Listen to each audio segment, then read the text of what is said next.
Praise the lord. ప్రతిరోజు అనుదిన వాక్యం ద్వారా మీరెంతగానో బలపడుతున్నారని నేను ఆశిస్తున్నాను. అలాగే మీరు కనుక మన యూట్యూబ్ ఛానల్ని క్రొత్తగా వీక్షిస్తున్నట్లయితే మన యూట్యూబ్ ఛానల్ని సబ్స్క్రైబ్ చేయండి, ఇతరులకు షేర్ చేయండి.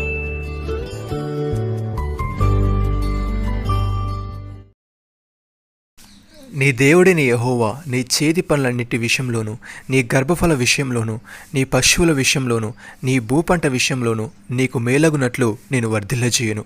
ద్వితీయోపదేశకాండము 30వ అధ్యాయము 9వ వచనము. ప్రియమైన సహోదరి సహోదరులారా, మనం దీవింపబడాలని, ఆశీర్వదింపబడాలని, అనేకులకు ఆశీర్వాదకరముగా ఉండాలని దేవుడు మన పట్ల ఆశ కలిగి ఉన్నాడు. అన్ని విషయాలలో మనల్ని ఆశీర్వదించుటకు, మనము చేసే పనులన్నిటి విషయంలో మనల్ని వర్ధిల్లించేందుకు ఆయన సిద్ధముగా ఉన్నాడు. ఎప్పుడైతే మనము దేవుని యందు భయభక్తులు కలిగి ఆయన మాటలు విని ఆ మాటల ప్రకారముగా జీవించడం నేర్చుకుంటామో అప్పుడే దేవుడు మనల్ని ఆశీర్వదించడం ప్రారంభిస్తాడు. భక్తుడి విధంగా అంటున్నాడు, యెహోవా యందు భయభక్తులు కలిగి ఆయన త్రోవలందు నడుచు వారందరూ ధన్యులు. నిశ్చయముగా నీవు నీ చేతుల కష్టార్జితమును అనుభవించదవు. నీవు ధన్యుడవు, నీకు మేలు కలుగును. నీ లోగటి నీ భార్య ఫలించు ద్రాక్షవల్లి వలె నుండును. నీ భోజనపు బల్ల చుట్టూ నీ పిల్లలు ఒలివ మొక్కల వలెనుందురు. యెహోవా యందు భయభక్తులు గలవాడు ఇలాగ ఆశీర్వదింపబడును. సియోను నుండి యెహోవా నిన్ను ఆశీర్వదించును. నీ జీవితకాలమంతయు యెరూషలేమును క్షేమం కలుగుట చూచెదవు. నీ పిల్లలను చూచెదవు. ఇజ్రాయెల్ మీద సమాధానముండునుగాక. సహోదరి సహోదరులారా, దేవుని కృప ఎంతో అమూల్యమైనది. నరులు ఆయన రెక్కల నీడను ఆశ్రయించుచున్నారు. ఆయన మందిరం యొక్క సమృద్ధి వలన వారు సంతృప్తి నొందుచున్నారు. ఆయన ఆనంద ప్రవాహంలోనిది ఆయన వారికి త్రాగించుచున్నాడు. ఆయన యొద్ద జీవపు ఊట కలదు. ఆయన వెలుగును పొందియే మనం వెలుగు చూచుచున్నాము.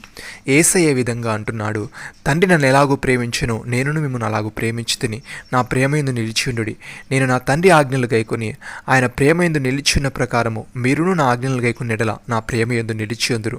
నీ యందు నా సంతోషం ఉండవలనియు మీ సంతోషం పరిపూర్ణము కావాలనియు ఈ సంగతుల మీద చెప్పుచున్నాను. ప్రియమైన సహోదరి సహోదరులారా, మనెడల దేవునికున్న ప్రేమను మనం ఎరిగిన వారమై దాన్ని నమ్ముకొని ఉన్నాము. దేవుడు ప్రేమాస్వరూపై ఉన్నాడు.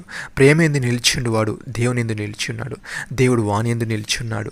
తీర్పు దినమందు మనకు ధైర్యము కలుగునట్లు దీనివలన ప్రేమలో పరిపూర్ణము చేయబడి ఉన్నది. ఏలైనగా ఆయన ఎట్టివాడై ఉన్నాడో మనము కూడా ఈ లోకంలో అట్టివారమై ఉన్నాము. ప్రేమలో భయం ఉండదు. అంతేకాదు, పరిపూర్ణ ప్రేమ భయమును వెళ్ళగొట్టును. భయము దండనతో కూడినది. భయపడువాడు ప్రేమందు పరిపూర్ణము చేయబడిన వాడు కాదు. ఆయనే మొదట మనల్ని ప్రేమించను గనుక మనం ప్రేమించుచున్నాము.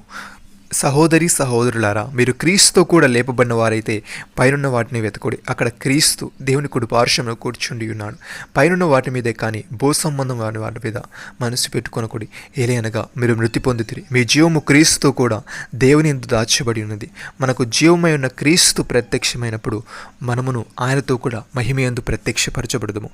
నమ్మిన వారు నాతో కలిసి ప్రార్థనలో ఏకీభవించండి.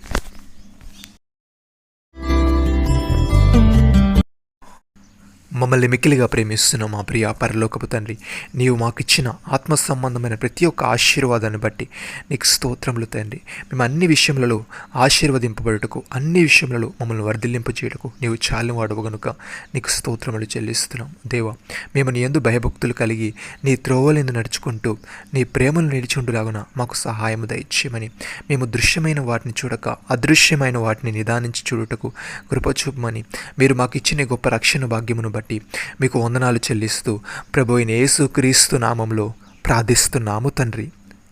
ఆమేన్.